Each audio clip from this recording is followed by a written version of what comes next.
Astro సిండికేట్లో మీ personal and business promotions కోసం కింది నెంబర్కు కాంటాక్ట్ చేయండి.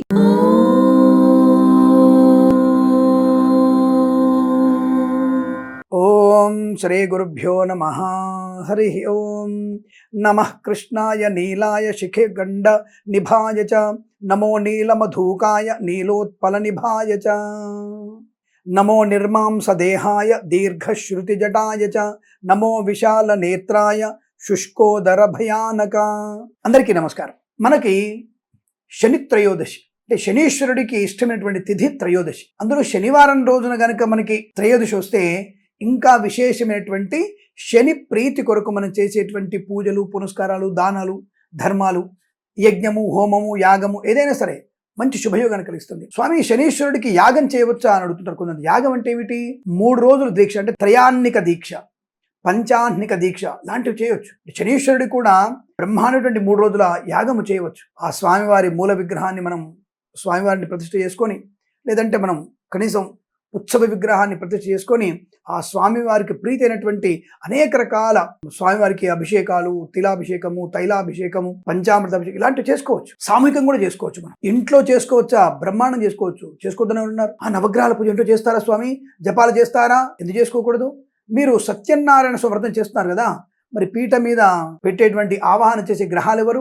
మధ్య వర్తులాకార మండలే సూర్యాయ నమః, ఆగ్నేయ దిగ్భాగే చంద్రాయ నమః, దక్షిణ దిగ్భాగే కుజాయ నమః, ఈశాన్య దిగ్భాగే బుధయే నమః, ఉత్తర దిగ్భాగే బృహస్పతే నమః, ప్రాగ్భాగే శుక్రాయ నమః, పశ్చిమ దిగ్భాగే శనీశ్వరాయ నమః, నైరుతి దిగ్భాగే రాహవే నమః, వాయువు దిగ్భాగే కేతవే నమః. నవగ్రహాలని, దిక్పాలకులని, పంచలోక పాలకులని ఇంతమందిని పూజ చేస్తున్నాం. మరి అప్పుడు ఇంట్లో చేయట్లేదు ఆయన పిలిచి మన మూలమంత్రంతో తప్పకుండా శమగ్నిరగ్నిభిస్కరశ్చన్నస్తపదు సూర్య శంవాతో వాత్వరప అపశ్రిద అన్న మంత్రంతో ఆయన ఆవాహన చేస్తున్నాగా. ఆయచ నవగ్రహితాభిర్మ ఆవాహయామి, ధ్యాయామి, ధ్యానం సమర్పయామి, స్థిరాసనం సమర్పయామి, పాదయోపాధ్యం ఇలా ఆయన్ని ఆవాహనం చేస్తున్నాం, ప్రాణప్రతిష్ఠ చేస్తున్నాం. అది చేసుకోగలేంది స్వామివారి విగ్రహం పెట్టుకొని మనం పూజ చేసుకోకూడదు, బ్రహ్మాండం చేసుకోవచ్చు. దీన్ని కొంతమంది తెలిసి తెలియని బ్రాహ్మణోత్తములు శివుడి శనీశ్వరుడు పూజ ఇంట్లో చేసుకోవద్దు, దోషము, కాళ్ళు కడుక్కో, బట్టలు ఇప్పేసుకో, అవి బట్టలు వదిలిపెట్టేసి, ఇవన్నీ కూడా పిచ్చి ప్రేలాపాలు. అవన్నీ ఏం లేవు. శనీశ్వరుడు అభిషేకం తర్వాత బ్రహ్మాండంగా ఇంటికి రావచ్చును, ఇంట్లో కాళ్ళు కడుకోవచ్చు, నాకు ఎటువంటి ఇబ్బంది లేదు. నవగ్రహాలు పూజ చేసి కాళ్ళు కడుక్కొని శివాలయానికి వెళ్ళాలి, కాళ్ళు కడుక్కొని విష్ణుమూర్తి దర్శనం చేసుకోవాలని కూడా అబద్ధం. అటువంటి దోషాలు ఏం లేవు. దానం ఇచ్చిన తర్వాత తప్పకుండా కాళ్ళు కడుక్కోవాలి, నోట్లో నీళ్లు పోసుకొని పుక్కిలించాలి. నూల దానం కానీ, తిల దానం కానీ, తైల దానం కానీ, ఇనుప మూకుడు దానం కానీ, సువర్ణ దానం కానీ ఏదైనా సరే చేసినప్పుడు కాళ్ళు కడుక్కోవాలి, నోట్లో నీళ్లు పోసుకొని పుక్కిలించి ఉమ్మేయాలి. సరే, ప్రస్తుతాంశంలో శని త్రయోదశి ఎప్పుడు వచ్చింది మనకి అంటే 28/12/2024 శనివారం రోజున మనకి శని త్రయోదశి పర్వదినం. అద్భుతమైనటువంటి నక్షత్రంతో కూడినటువంటిది. శనీశ్వరుడి యొక్క జన్మ నక్షత్రంలో వచ్చింది. అది అనురాధ నక్షత్రం అయింది.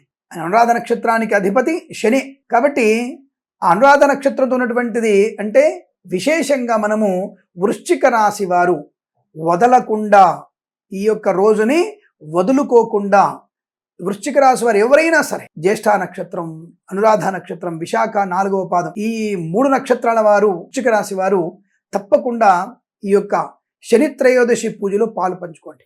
ఈ శని త్రయోదశి పూజ కావాల్సినటువంటి అన్ని ఏర్పాటు చేసుకోండి. దేవాలయం వెళ్ళవచ్చు, ఇంట్లో చేసుకోవచ్చు, మీ ఇష్టం, దానికి ఇబ్బంది లేదు. దానము చేయవచ్చును, హోమం కూడా చేసుకోవచ్చును. దానివల్ల ఏమవుతుంది?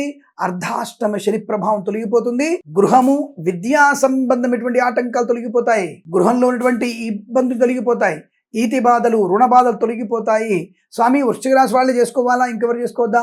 12 రాశుల వారు చేసుకోవాల్సిందే, కానీ వృశ్చిక రాశి వారు తప్పకుండా చేసుకోవాల్సిందే. ఎందుకంటే అనురాధ నక్షత్రంతో వచ్చింది కదా. అటువంటి శుభమైనటువంటి పర్వదినాన్ని వదులుకోకూడదు. కాబట్టి వృశ్చిక రాశి వారు తప్పకుండా చేసుకోవాలని చెప్తున్నాను. కర్కాటక రాశి వారు చేసుకోవచ్చు, ఎందుకంటే అష్టమ శని వారికి. మకర, కుంభ, మీన రాశుల వారికి ఏలినాటి శని.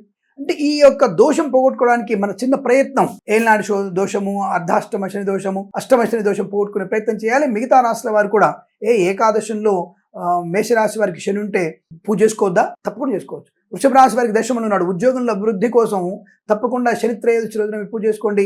అటువంటి శుభదినం 28/12/2024 శనివారం రోజున వచ్చింది మనకి. తప్పకుండా మీరు ఇటువంటి పూజ చేయండి. ఎప్పుడు చేయాలి పూజ? స్వామివారికి ప్రాతకాలం నుంచి ప్రదోషకాలం వరకు చేసుకోవచ్చు. ముఖ్యంగా ఆయనకి ప్రీతి తిలతైలాభిషేకం అంటే నువ్వుల నూనెతో, అది కూడా కృష్ణ తిల తైలాభిషేకం. నల్ల నువ్వులతో మనము, మీరు నిజంగా చెప్తున్నారు కదా, ఒక మంచి నల్ల నువ్వులని గానుగ పట్టించి ఆ నువ్వుల నూనెతో గనక శ్రద్ధ ఉండాలి. మరి భగవంతుని యొక్క ఆరాధన చేయడం శ్రద్ధ ఉండాలి. ఎప్పుడైతే నువ్వు శ్రద్ధగా స్వామి వారిని ఆరాధన చేస్తున్నావో ఆ యొక్క భగవంతుని యొక్క అనుగ్రహాన్ని కలిగిస్తాడు. నల్ల నువ్వులని ముందుగానే బట్టి స్వామి నల్ల నువ్వులు ఇంటికి తెచ్చుకోవచ్చా, నల్ల నువ్వుల నూనెను ఇంటికి తెచ్చుకోవచ్చా, ఇవంతా వేరే వేషాలు. దానం తీసుకోదప్ప మనం డబ్బులు పెట్టి కొనుక్కోవచ్చు, నాకు అది కొనుక్కున్న వస్తువు నీది అవుతుంది. భగవంతుడు సమర్పణ చేసేది నీ వస్తువు సమర్పణ చేయాలి, కానీ దానం పుచ్చుకోదని చెప్పారు.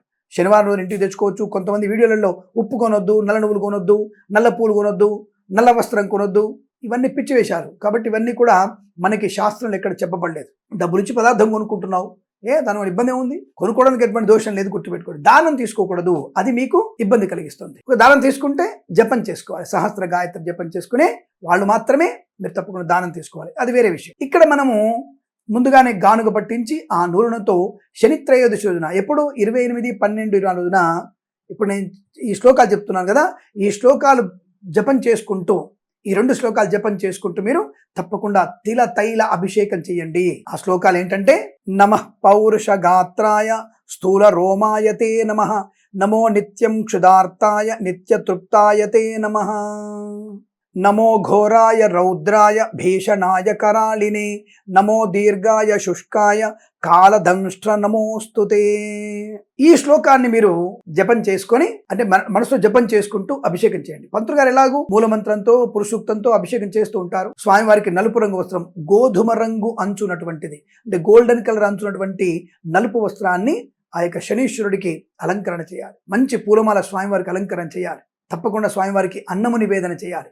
అంటే తిల అన్నం, నల్ల నువ్వులతో ఉండినటువంటి అన్నాన్ని ఆ యొక్క శనీశ్వరుడికి అన్నం పెట్టాలంటే ఒక రకంగా పొంగల్ లాంటిది, స్వామివారి నివేదన చేయాలి. అది ప్రసాదంగా మనం తినాలి.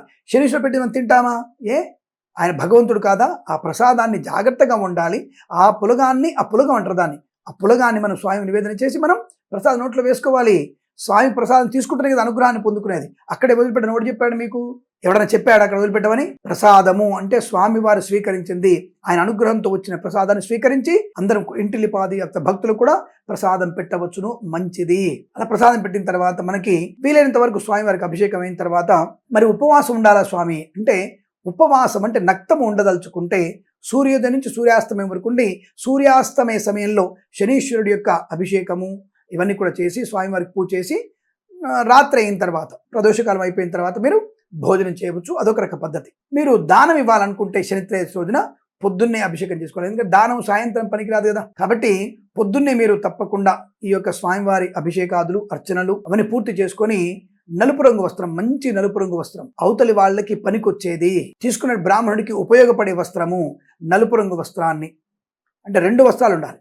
అంటే ఎప్పుడైతే దానం ఇచ్చినప్పుడు వస్త్రద్వయం ఇవ్వాలి, 2 వస్త్రాల్ని ఆయనకి సమర్పణ చేయాలి. కాబట్టి ఆ నలుపు రంగు వస్త్రంలో నువ్వులు ఉంచి, ఇనుప పాత్ర ఉంచి, అలాగే ఏదైనా దక్షిణ తాంబూలాలు అతనికి ఇచ్చి, ఆ స్వామివారికి బ్రాహ్మడికి, ఆయన సాక్షాత్తుగా శ్రీ పరమేశ్వర స్వరూప బ్రాహ్మణ, మీరు వచ్చి ఈ యొక్క మీ ఇచ్చిన పదార్థాన్ని నా జాతకంలో ఉన్నటువంటి శనీశ్వరుడి యొక్క గ్రహదోష నివృత్తి కొరకు ఈ పదార్థాలు దానం చేస్తానని స్వీకరించని చెప్పేసి ఆ బ్రాహ్మణుని చేతిలో పెట్టి నమమ అనుకోవాలి. నమమ తర్వాత ఆయనకి దక్షిణ తాంబూల తప్పకుండా ఇవ్వాలి. అంటే మీరు దానం చేసేటప్పుడు పండు దక్షిణ ఉండాలి, దానం తీసుకున్నందుకు మీరు దక్షిణ ఇవ్వాలి. ఆయన అలా తీసుకోవడం వల్ల బ్రాహ్మణుడు మళ్ళీ కూర్చొని గాయత్రి జపం, సహస్ర గాయత్రి జపం చేసుకోవాలి. కాబట్టి ఆ బ్రాహ్మణుడికి నమస్కారం, కాళ్ళకి నమస్కారం, దూరంగా నమస్కారం చేసుకోవాలి, ఆయన ఆశీర్వాదం తీసుకోవాలి. ఇక మనకి శనీశ్వరుడు యొక్క పీడా పరిహారం పూర్తి అయిపోతుంది. ఈ దానం ఇచ్చినప్పుడు మనం 2 శ్లోకాలు చెప్పుకోవాలి. మనం దానం ఇచ్చినప్పుడు కూడా 2 శ్లోకాలు జపం చేసుకోవాలి.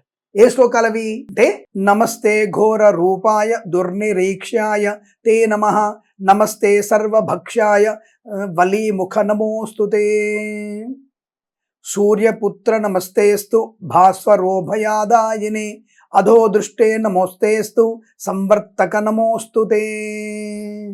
ఈ శ్లోకాన్ని మీరు ధ్యానం చేసుకోండి. ఈ శ్లోకాన్ని మీరు తప్పకుండా ధ్యానం చేసుకోగలిగితే అనుకూలంగా ఉంటుంది. కాబట్టి ఈ స్మరణ నిత్యము ఈ యొక్క శ్లోక స్మరణ చేసుకోవడం వల్ల శనిత్రయోదశి రోజున అనుకూలంగా ఉంటుంది. దశరథ మహారాజు చక్రవర్తి ఆయన సొంతంగా ఈ శనీశ్వరుడి స్తోత్రం చేసుకున్నాడు. ఈ శ్లోకాలన్నీ ఆ యొక్క చక్రవర్తి గారే రాసినటువంటి శ్లోకాలు, దశరథ కృత శనీశ్వర స్తోత్రాలు అంటారు వీటిని. కాబట్టి 6 శ్లోకాలు ఆయన రాసినారు. కాబట్టి అంటే సాక్షాత్తుగా దశరథుడిని, చక్రవర్తినే శనీశ్వరుడు యొక్క ఆటంకాలు కలిగించాడు. కాబట్టి మనం కూడా అటువంటి శ్లోకాల్ని స్తోత్ర పారాయణం చేసి మనకున్నటువంటి జన్మజాతకంలో శనీశ్వరుడు యొక్క పీడా పరిహారాన్ని పోగొట్టుకొని ఆనందమయ శుభజీవనాన్ని, సంతోషాన్ని, ఆనందాన్ని, గృహాన్ని, వివాహాన్ని, అనేక రకాల శుభయోగాలు పొందాలని కోరుకుంటూ సర్వేజన సుఖినో భవంతు. ప్రేమతో మీ కిరణ్ శర్మ. తప్పకుండా మీరు మన ఛానల్ని సబ్స్క్రైబ్ చేస్తున్నారని మెసేజ్ ద్వారా పెడుతున్నారు కొంతమంది. తప్పకుండా మీ ఛానల్ 10 లక్షలకి 1 మిలియన్ చేరుకుంటుందని చెప్పేసి వారు చెప్తున్నారు. చాలా సంతోషం. ఇలాగే మీ అందరి కృషి ఉండాలని కోరుకుంటూ మరొకసారి నమస్కారాలు.